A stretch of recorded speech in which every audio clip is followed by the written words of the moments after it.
It's time for the fastest 30 minutes in real estate. Welcome to the Housing Hangout. Here's JP and Aliece Dyke. Hey, welcome to the Housing Hangout. Another episode in the books here from our world headquarters in Chelsea, Alabama. That's right. Hey, we have a guest. Oh my goodness, there's I'll tell you what, before too long we're going to call this Orange Cat Realty. That's right. That's right.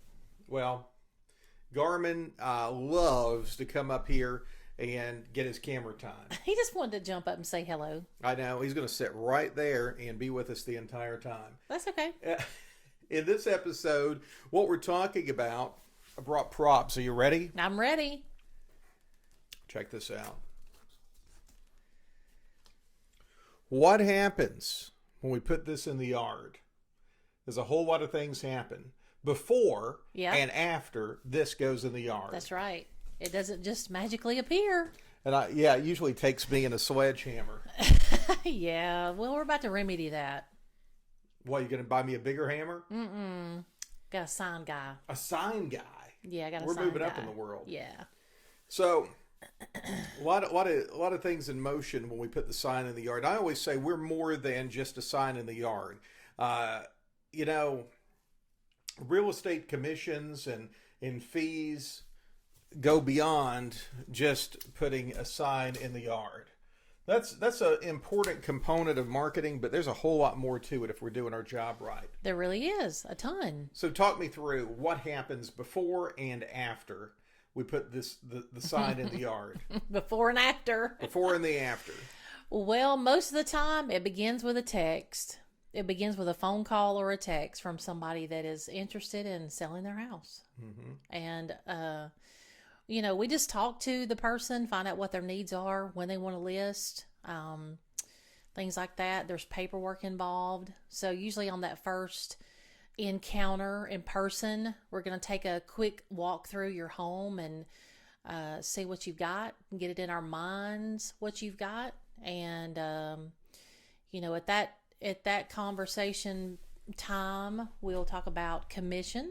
Mm-hmm. We talk about timing. Timing's everything. When they want to list. Because we have a lot of moving parts in the beginning, like professional photography. And you can probably elaborate on that. Yeah, professional photography and house staging for the professional photography.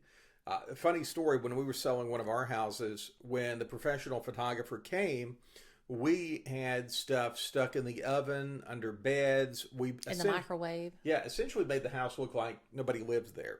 Yeah, there was no toothbrushes out in the bathroom. Everything was just, I think all we had was just a little green plant on the vanity, and that's it. Very sterile. Yeah. And that's what you want it to look like, not heavily personalized. We go through all of that during that initial conversation on how to help you market your house, because we do a lot of that for you, but there's things that you have to do on your side too that's a bit inconvenient. That's why Aliece has put together the seller's guide that you can request and get the free seller's guide. Kind of walks you through some of the steps. And when I say inconvenient, it is a little inconvenient when you have to hide all your stuff and make it look like nobody lives at your house when the photographer comes by. But right. Nothing's worse. We've seen it before. A photographer comes. Maybe it's not a professional photographer. Maybe it's somebody just kind of like doing it themselves. And you see dirty towels in the bathroom. Mm-hmm. You see garbage bags. You see a half-eaten bag of Doritos in the kitchen. That's not going to work in your advantage. It's just not going to work for you. You want to put your best foot forward. And like the old saying goes, you only have that one chance to make a first impression. To make a good first impression. I mean, it's like going on, the first date. You probably want to comb your hair and get a shower. Yeah. I mean, you might. Yeah, it's all about that. It's about the presentation. It's about the marketing. Yeah, and especially if this 2024 turns out to be a more active year because of interest rates going down. When the rates go down, yeah, you're going to have more competition. So you want yours to stand out. Is basically what we're saying. Put your best foot forward. Make everything look good, clean, organized, decluttered. I mean, when we come to look at your house, we can help you with that. We can help tell you, hey, everything looks good here. I really wouldn't do a whole lot.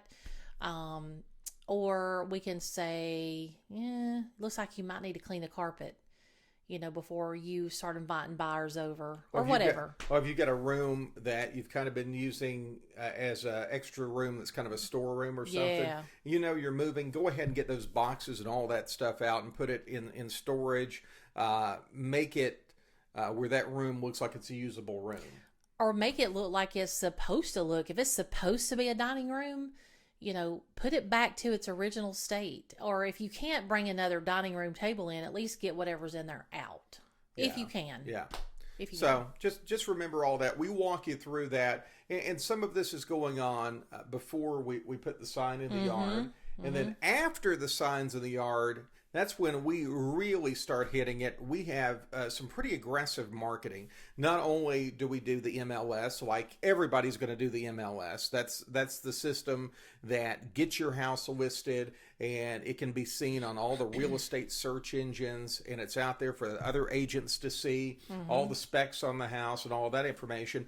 We do a lot of social media marketing. Hey, it is 2024 now, and social media does get a lot of eyeballs. It does. And between you and I both, I think are we still around 100,000 or are we a little more? About roughly around 100,000. I've got about 6,000 or so on Instagram, 92,000 on Facebook on one page, other Facebook pages at 5,000, and then you've got maybe 6,000 and some on your Facebook. So you add it all together. That's a pretty good reach. I would challenge anybody out there in what we do to have a bigger Facebook following or social media following. And I mean, some of that has come from working in TV for a long time. You tend to get a lot of eyes on your social media. So that's certainly helped. Yeah, it would be rare to find somebody with that much unless they've paid to get them. Yeah. You can't pay to get Mine are organic. They're completely organic. Yeah, you can pay to get them. But yeah, it's a large reach. We've actually had people to reach out and say, "Hey, I saw this on your Facebook." I remember we had that incident not too long ago. Another house we sold actually right here in this neighborhood. That's right. They saw it on social media and they wanted to look at it. So I think that's something that is unique to us that we bring to the table is the fact that we can get the most eyeballs on your property. We can really do that, and we can back that up with the stats. Yep, we've got the social media. We do some other things. We do. Of course, we'll do an open house if you want one. If you don't, that's okay too. We know people who don't want to do that. A house that we recently sold, though, somebody came in with the open house. Yeah, and that was the buyer. That was the buyer. Yeah. So it does happen. Open houses. A little bit of a mixed bag. We've had a lot of them where people just come in window shopping. And then you have some where, at least a couple of them, where we've actually had people, hey, this is the house we want. Yeah, and they're just going out and looking, prior to getting their agent involved, because you can do that. Open house, you don't have to have an agent with you. Just go out there, take a look, walk through it. And the other thing that we do after the sign is in the yard, and you're under contract with us right here. See the phone? We keep you updated. We answer the phone. We give you updates on what is going on. If there's any changes, anybody is asking about the property, just so you're not out there flying blind. And I cannot emphasize this as much as I can. In the world of voicemail and folks that don't answer the phone, you name the industry, and you pick up the phone and you call, chances are you're going to get some kind of recording and it says, please wait because our options have changed. The options have always changed. The options have always changed. And then you go through this big list of... Our menu options have recently changed. That's annoying. You may get our voicemail from time to time. We could be working with another client and not able to answer right then, but I can tell you what, we will get back to you in short order. You text us, we will probably get back to you even quicker. Yeah. I mean, I may be in the grocery store and I just don't hear it ringing. And the reason we do that, not only is it what you're supposed to do, we cannot stand people doing that to us. Yeah. We are in the business of getting it done yesterday. That's kind of our personalities. We both come from other places in our careers where we didn't have the luxury of dilly-dallying around. Right. So we get it done. We do make a point of taking care of your business, just like it would be ours. Yeah, it's very important because, there's nothing worse than, having your house for sale and you just have no clue what's going on. I mean, that would be so annoying to me. Yeah, anybody that knows me knows that I'm a pretty type A personality. Yeah. And we got to get it done. Yeah, we got to get it done. And we don't put stuff on the back burner. If we're working for you, we're making sure it's done and done quickly and efficiently and done right. That's right. That's it. So after we get our paperwork signed, then I guess the next step for most people is going to be, we're going to put the sign in the yard, and we're going to either put a coming soon rider on top, which Let me show you what a rider looks like. Yeah, that's just some. This is the lingo. ultimate rider. This is what we're hoping to put on top. Is when it's called under contract. But we have these that say for sale, new listing, coming soon. Yeah, all those. And they set on top of the sign. You know what I'm talking about. You've seen them before. Yeah, so if you don't want to, list it right now, then you can have your house coming soon for a couple of weeks max. If you still got repairs to do or any updating or anything like that, if you're decluttering, that's a main thing. If you're decluttering and just don't want to go live right now, then you can always do a coming soon. Generate a little interest.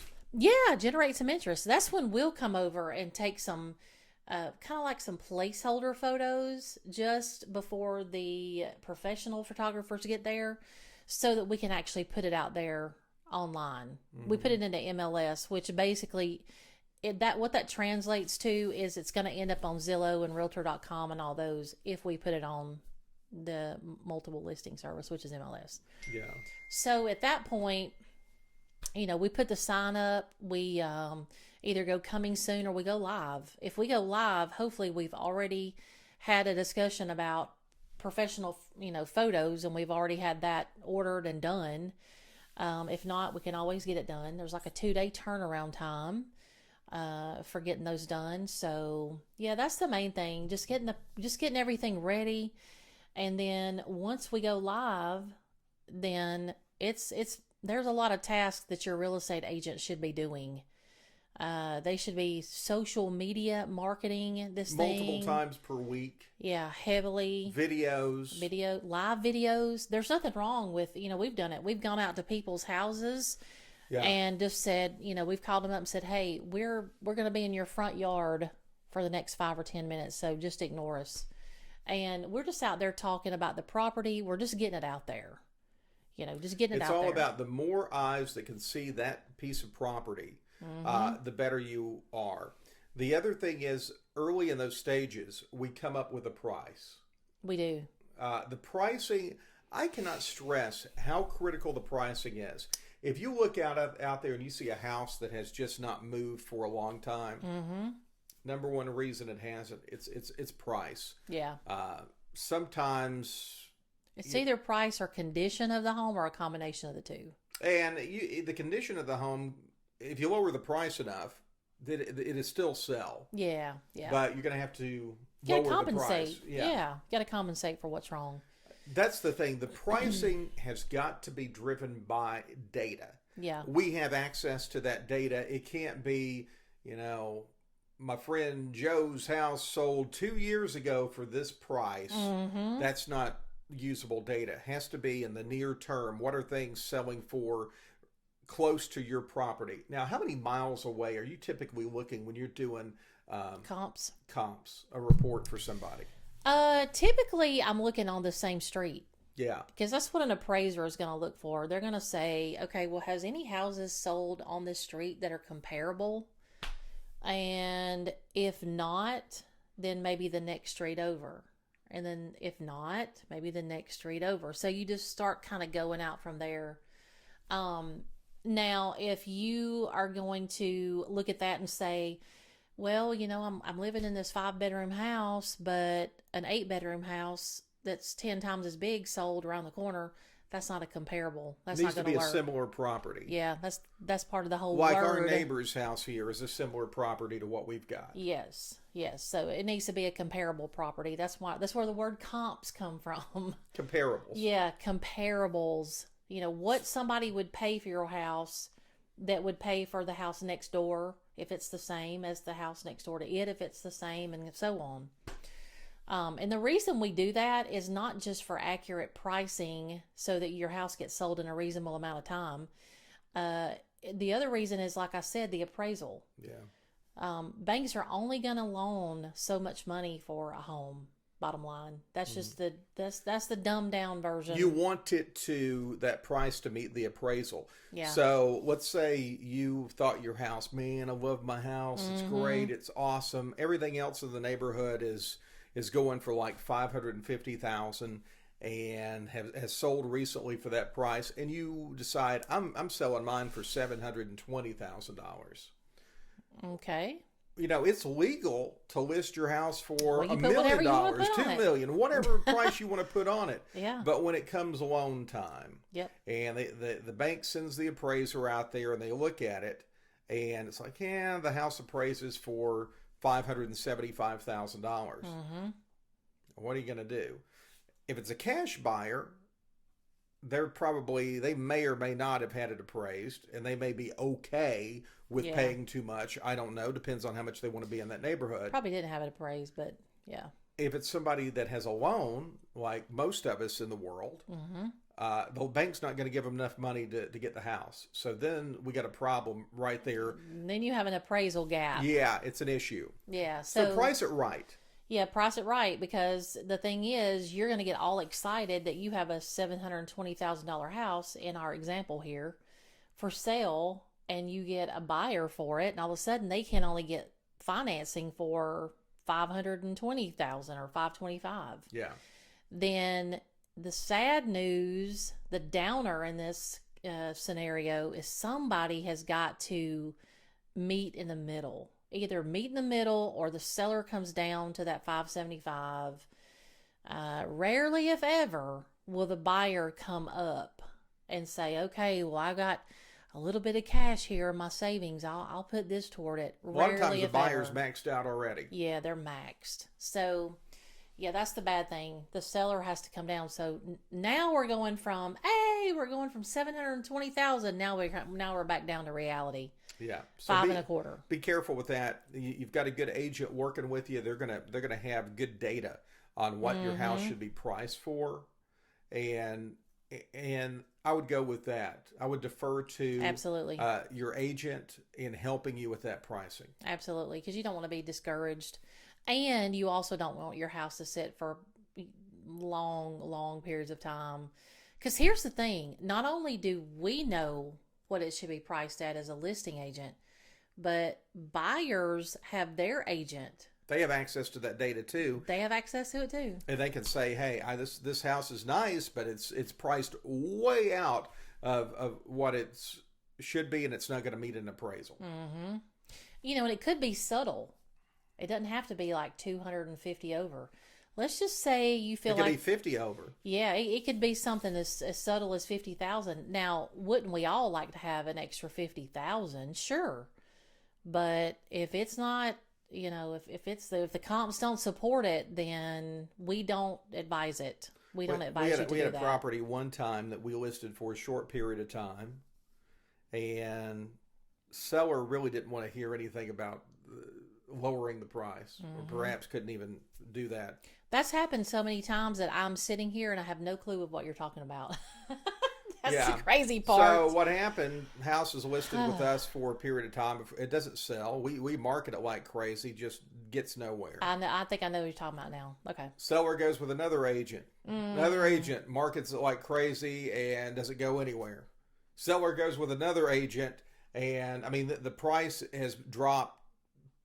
It's about that much, not very much. I actually think that property is still for sale, and I think It's been years now. I think this person is actually on their fourth or fifth agent by now. I mean, it's here's the thing. The bottom line is any one of these agents could probably sell this house just fine. The problem is the price. The pricing. The price is not going to work. It's not, and it's a decent house. Yeah. But it's priced here. And I think what happened to it, the person got into the house when the prices were here and is trying to sell it. It's one of those things. Sometimes you might be better off just renting it out or something until things change. Well, you know what I was thinking? I've noticed that this person has lowered the price over time.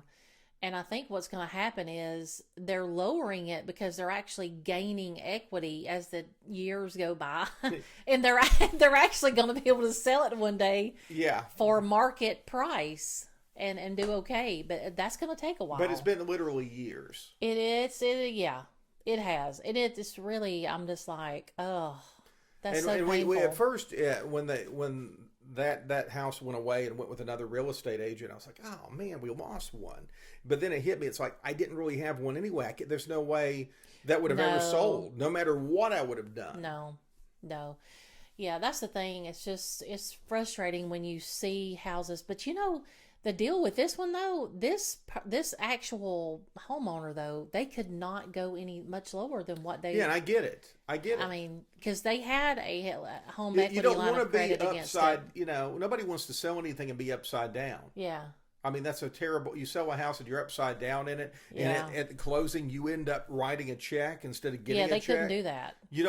I don't want to do that. No. I get it, but it's that's the point of it is, if something's priced wrong, it's not going to sell. No. It's just not going to sell. It's going to sit there for a long, long time. And that's with anything. It could be with a car, could be with a car, an airplane, you name it. Yeah, it could be with anything. It's not just how. I think, what I think? I think people see real estate as a quick way to make some money, almost like it's like liquid. Let's just do this and there are times it can be. It can be. You hear about, hey, Joe over there sold his house and made $500,000, and he only bought it for $250,000. And it can be. It happens a lot of times, but usually those people have been in the houses for a little while. They haven't. You're not in it this year or the next year. You sell it for $500,000 more. Correct. And the kind of the benchmark, I was talking to a lender not too long ago, and they said if the person is, let's just go with a 30-year fixed, and they're making their payments on time, they have no home equity line of credit against the property, and they have had the loan like 3 to 4 years. At that point, you may have some decent equity to actually get some money back at closing. Yeah. So if you're in that position, then I would say you give it at least 2 to 3 or at least 3 to 4 years. Yeah. That way you don't end up upside down. Sometimes it happens because of a job change and you have to relocate. Oh, well, let me throw this in. Unless you made a really big down payment. Big down payment can help you out. Yeah. That's true. Something else. So many variables. Pretty exciting that we're doing in 2024. We bought us a little lake property over at Logan Martin, and just because we're KW Vestavia doesn't mean we sell only Vestavia. We sell all over the place. We sell all over the place. St. Clair County, Talladega County, yes, Shelby County, absolutely. So we can handle your real estate needs. So the little lake place is on the Logan Martin. We're on the Talladega County side, over on the Lincoln side. Yep. And you have sold a lake property before. Beautiful house out there. Wonderful house. Great view. So if you're interested in thinking about lake property ownership, hit us up. Even if it's just land. Just land, and you want to build that ultimate house on that piece of property? Yeah. We can help you out. If you want to sell that lake property, you're doing something else.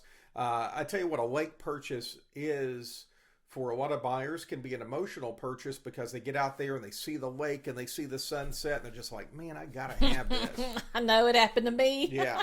Aliece bought it the same day. She walks out there, and I was on a trip with my other job, and I had already said, hey, if it looks like the pictures, just go ahead and buy it. So I get back from the trip. She's like, well, we've got lake house now. Yep. It was gorgeous. It still is gorgeous. I'll actually be doing a couple of videos from out there and let you guys enjoy the view as well. So yeah, but if it's just property you're after, that's fine. If it's an actual house, that's fine.